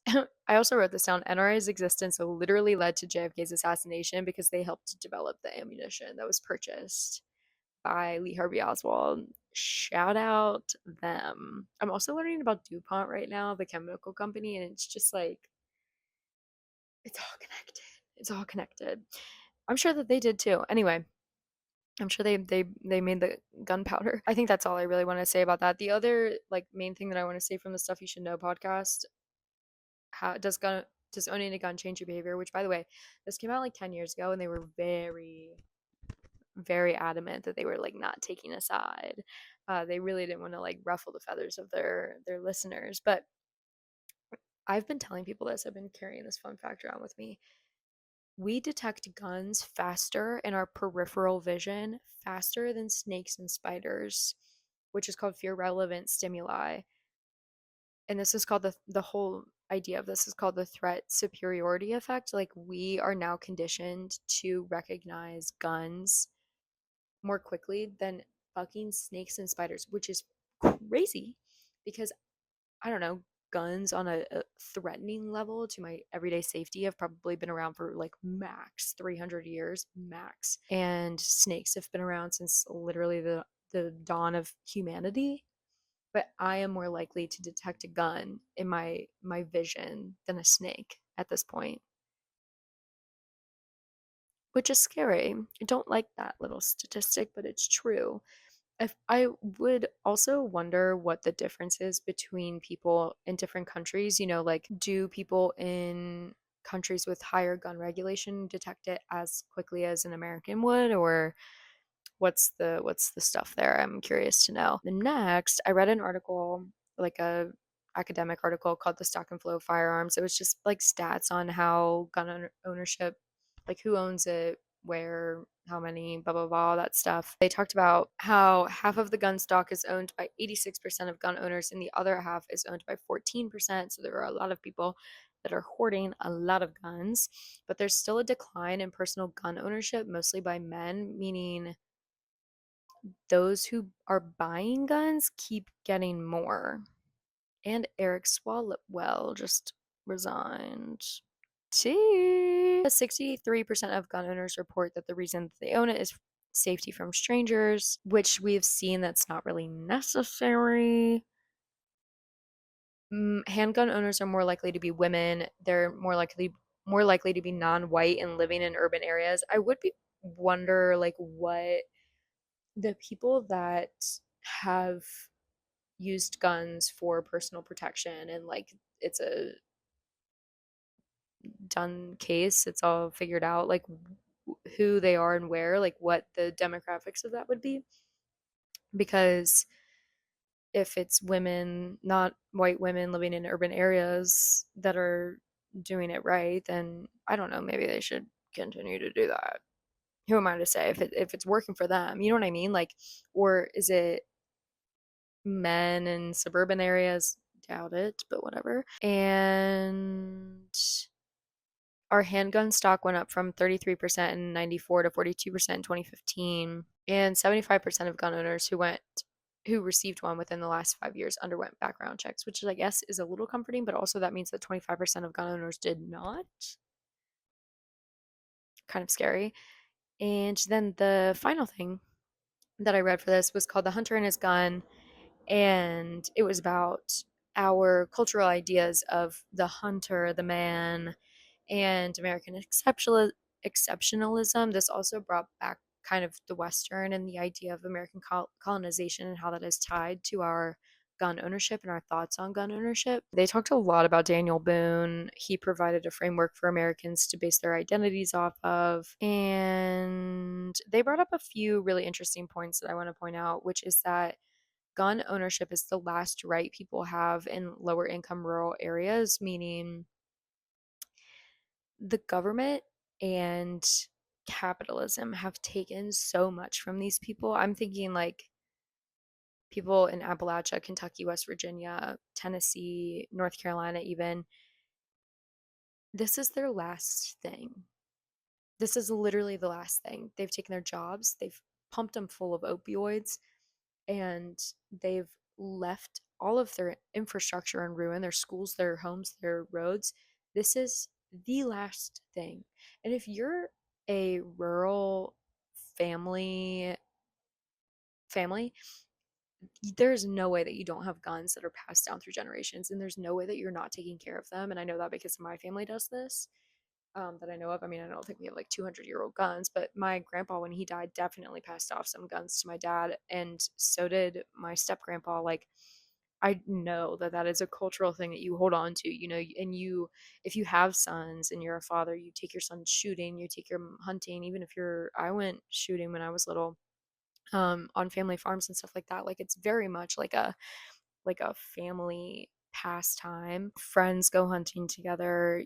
Families have farmland. And that could literally just be a plot of land with a like stand on it. Like, this is very much what people do.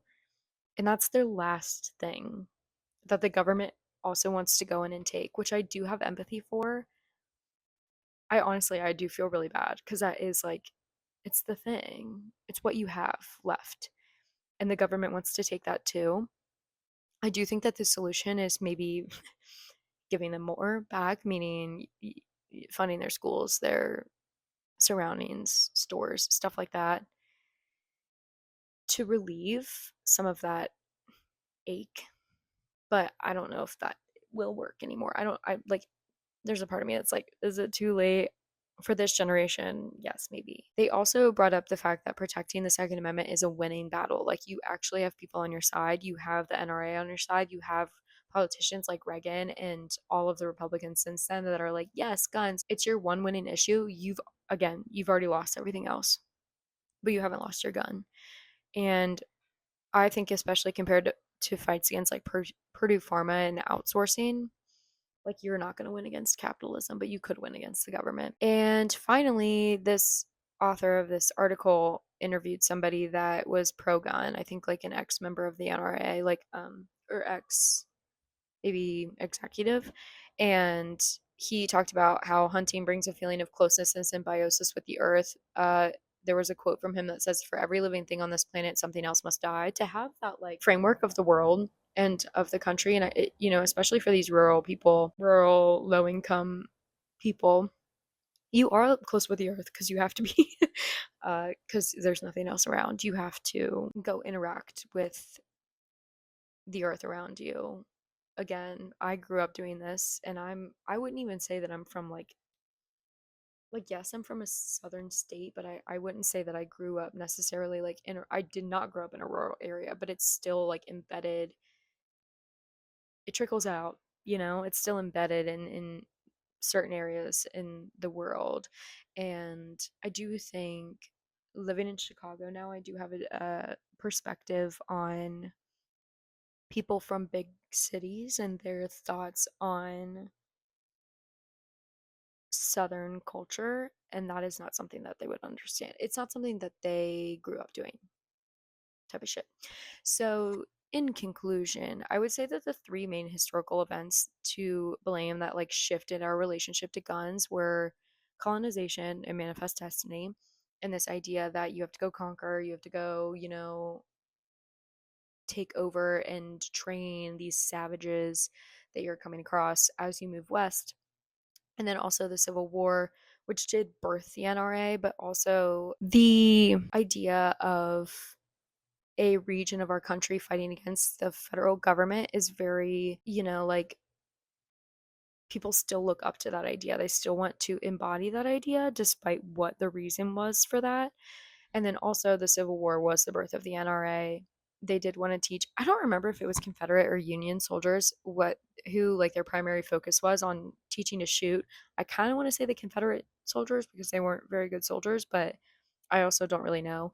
And then all of these things obviously have to do with racism. They didn't want even pre-Civil War, but there's still an idea that like the black man is somebody that you need to protect your family from, and that did continue, and it's still continuing today. But especially after the Civil War, when maybe you could frame this idea that black people had a bone to pick with you, and like you're just a hardworking man doing your job, whatever. So yeah, that's kind of gun culture in America. It really, again, it goes back to patriarchy and racism. Imagine that. I think that the most like enlightening part of this section was definitely the part about the Second Amendment being the last winning idea for poor rural white people. Yeah. And I do feel bad for them. Like I said, I think that the solution to that is to give back the things that have been taken that are actually beneficial to them, but will that happen? Not sure, unless we really finagle another FDR up here. I don't know. It was interesting. I learned a lot about like westernization and like not that I didn't know that manifest destiny didn't exist, but just like how it integrates with gun ownership and gun culture. And I learned a lot about the NRA. Those bitches are crazy. They're going to hell. Like I said, I was learning about DuPont Chemical. I've been listening to a podcast about them. I think I've already said this. Are you happy? Are you Were you happy with everything that happened, with everything that you did?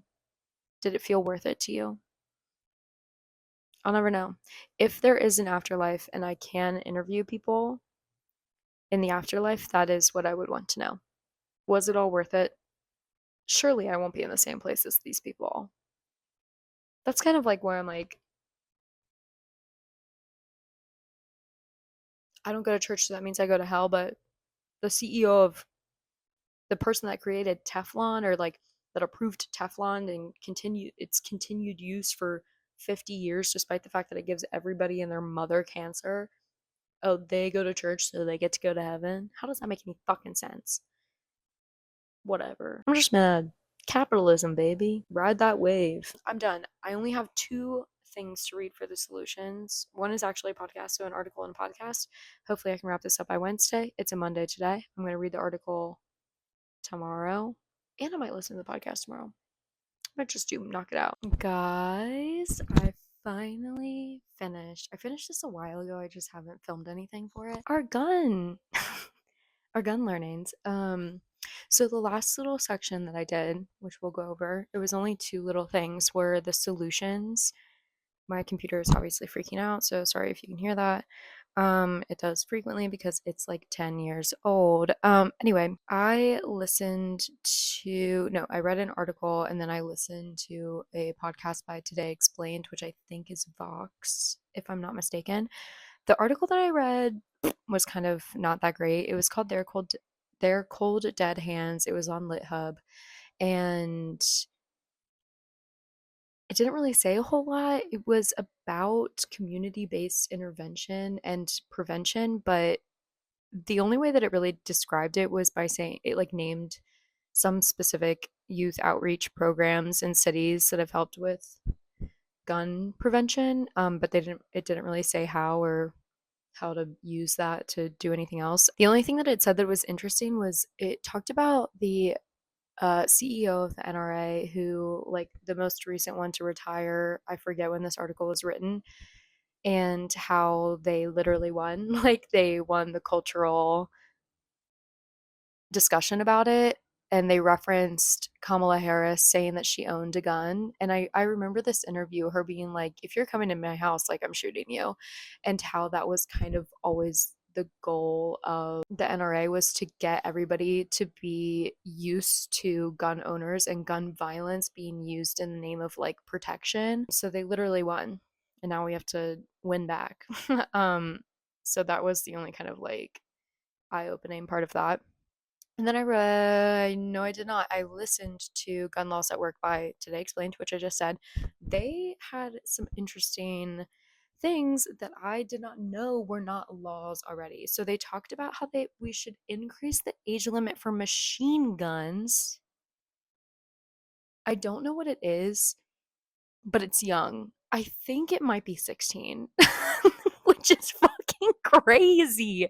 Why is that a thing? They talked about regulations on handguns, which is important because most of the time a handgun is used in violence against another person without proper cause, even though I would argue that it doesn't even matter. And then also they referenced getting magazine capacity regulations, which would really help with the whole mass shooting problem.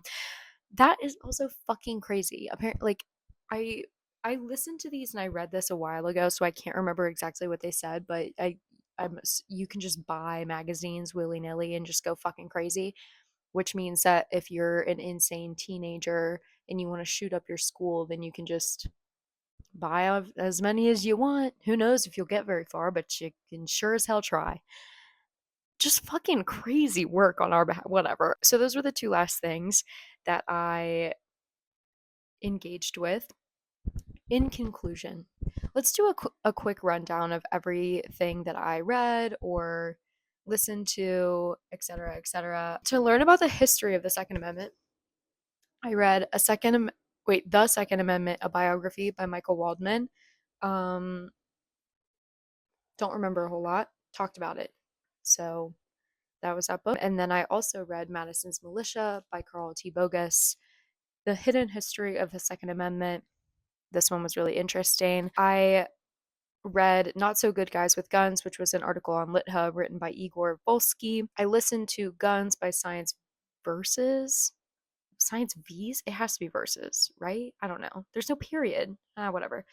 This one was really statistical. It was fine. And then I listened to We the People Gun Rights by Throughline. I really like Throughline. Good podcast. To dive into our modern gun culture today, I read One Nation Under Guns, How Gun Culture Distorts Our History and Threatens Our Democracy by Dominic Erdezane. I read The Stock and Flow of Firearms, which was a academic article. Again, really statistical, but interesting. It had a lot of like that information about handguns and that being used and a lot of handgun ownership in the US. Then I read The Hunter and His Gun, which was another Lit Hub article by Roxanne Ortiz Dunbar. And I listened to Does Owning a Gun Change Your Behavior by Should You Wait, Stuff You Should Know. Again, love them. And then to dig into gun violence prevention tactics, I read They're Cold Dead Hands by Alex Trimble Young. That would be the author of that article. And I listened to Gun Laws at Work by Today Explained. Probably could learn a bit more about how to prevent stuff. Well, actually, I kind of skipped over some stuff. They did talk about some states that had some successful regulation tactics that were based solely on research. So the states, which the ones that they referenced were Connecticut, Washington, and California, all did studies, and then based on those studies alone, they implemented gun control laws. It was not based on outcry. It was not based on any sort of emotional factor. They weren't based on any specific events. Maybe Connecticut and Sandy Hook, I would believe that.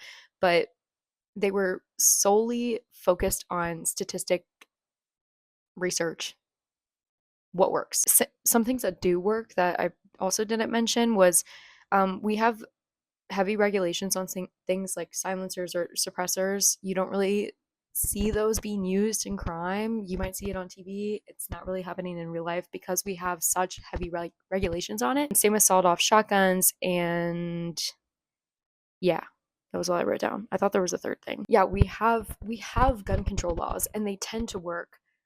We just have this belief in our head that they're not going to work, but they do work. Okay, so yeah, that was everything. I think my favorite book was Madison's Militia. I just thought it was the most interesting and unique. And I feel like I got the most out of this one. So I was a big fan of that one. In terms of the other books, I feel like this one was the simplest to get through. And it kind of did an overview of everything. So I was a fan of that one. And then this one, very law heavy, which I guess is actually kind of what I was looking for, even though it ended up not being my favorite. It was good though. I liked it. And this one was nice because it was detailed, but it spanned a large amount of time. So I actually, yeah, I liked every book that I read for this learning. Also, I should probably mention it here. It is May, so I've been working on this for 5 months. I don't know why it took me so fucking long, but it doesn't matter because it's done, almost done. I have it all edited except for what is going to be this part, whatever, it doesn't even matter. I'm changing it. I'm changing the name. Down the rabbit hole, done. I never really fell in love with it anyway. We're doing Shut Up and Listen, like Lily Moskovitz. Shut up and listen. I'm learning about the Second Amendment. What was my favorite podcast? I don't think I had one. I love Stuff You Should Know, so I want to say that. Maybe Gun Laws That Worked was the most unique by Today Explained. I feel like they had the most information that hadn't been presented to me before. So I'm going to go with that one. And then what are my final thoughts? I don't really think that we should be owning guns. I kind of like went into this being like okay on guns, like whatever. I don't know that we should be having guns at all. I feel like actually, especially post the Stuff You Should Know episode where they really talk about how like having a gun in the room changes your perception, how we as human beings have a really amplified reaction to guns. I feel like there's been a lot of damage and I just don't know if it's beneficial. The statistics on like people actually using guns for self-defense are so low. I don't really know like what the point is. To be honest, I don't know why it's needed. I do have a soft spot for people that hunt because I grew up in the South. I went to school, I went to college in the South. I like have a lot of roots there and I know a lot of people that hunt and I know that that is like a fun or relaxing even hobby pastime for them. And frankly, if I'm being completely honest, I would rather a man go hunt a deer than and get his anger out that way if or fucking meditate. I don't know what the hell they do out there, whatever they're doing. I'd rather them go do that than stew at home with nothing to do. If that is your hobby, go do it. Whatever. There's got to be a way around it cuz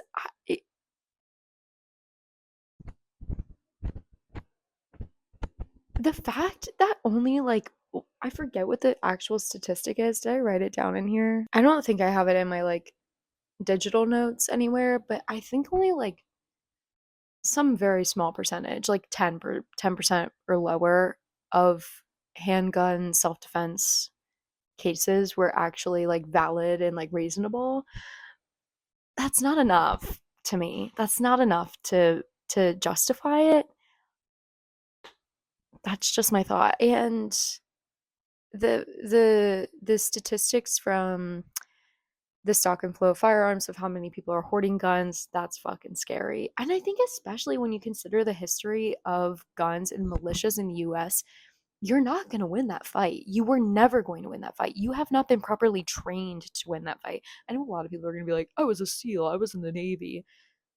But I feel like that's still different because you would be fighting along people who were not there. Like you don't have that same camaraderie with, I don't know. Maybe I'm making assumptions.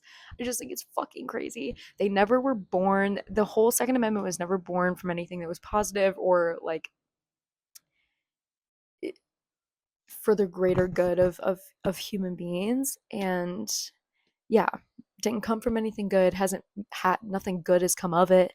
I don't know why it still is around. The culture isn't healthy. We don't use them for good things. I don't know. I think at the very least there has to be starter steps. Like I do think why the fuck can a 16-year-old buy magazines? I feel like I have to fact check myself on that because I can't really remember. That's crazy. Why I don't know.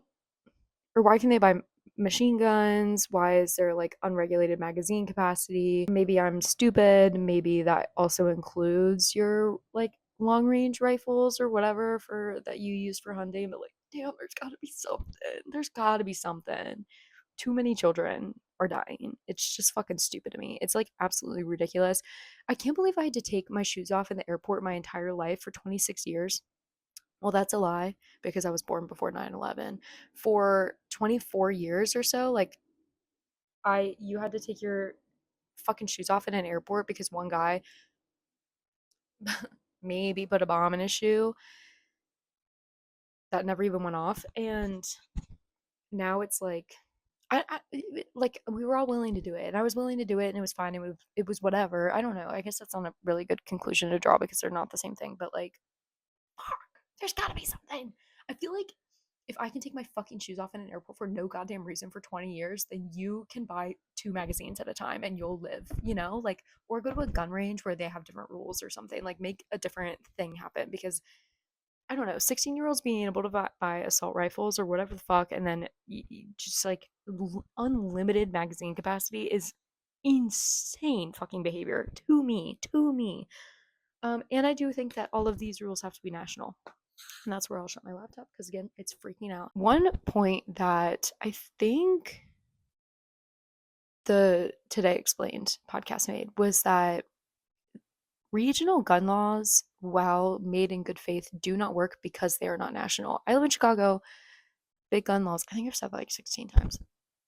You know, heavily regulated guns, but you can go into Gary, Indiana. Indiana is literally right there. So it has to be national. We don't have a choice. We don't have a choice. Like every single time a school shooting happens, I like want to like, what's not like, what is it like? Actually, how many shootings is it going to take? An infinite amount. I like do not foresee it passing. And again, going back to Kamala Harris, I have a gun. It is now so ingrained in our culture. Like the NRA did win.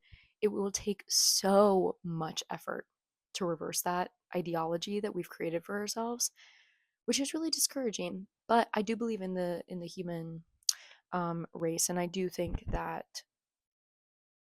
eventually there will be a boomerang, or eventually there's going to be a coalition if the left could get their fucking shit together and organize. Then I do think that eventually, maybe not even in my lifetime, but I have to believe that eventually the people of this country will be safe in regards to guns. So we gotta start talking about it. I do think I actually, in a book that I'm reading for the next Shut Up and Listen, the author makes a point that the you have to have like balancing views. And so if there's a view out there that says, there should be more guns everywhere, that guns should be protecting elementary schools and we should have armed guards everywhere and blah blah blah, which is fucking ridiculous. Like, why do you want to live like that? I'm gonna stand up and say, get rid of all the guns. That's gonna be my final fucking take. Get rid of them. Why are they here? What goddamn good have they done to anybody? I don't see it anymore. And that's where I'll leave you. Thanks for joining me on this journey. I do feel like I learned a lot. I'm really happy that I did this. And I think from here I can branch off into maybe, different gun culture and aspects um, in our country, and maybe more specific like statistics or episodes on school shootings, even though I think I'd cry the entire time. That will probably be a while, like a couple years. But I do think that like now that I know how and why the Second Amendment exists and where it came from, I have a good grasp of the beginnings of it. One thing that I thought was really interesting that I really want to dig into from that I learned from here was the idea of the Western and the culture that was created around the Western. That could definitely be a future episode, one that I was really interested in. So, and very unique to American culture, I'm going to say. Yeah. So that was really interesting. Yeah. Thank you for joining me. I will see you probably very soon for the next one because I'm doing better with organizing that one. Eh, that might be a little far-fetched. I might see you soon. I might not. But I will see you in the next one regardless. Thank you for shutting up and listening. um, I will talk to you soon. Bye.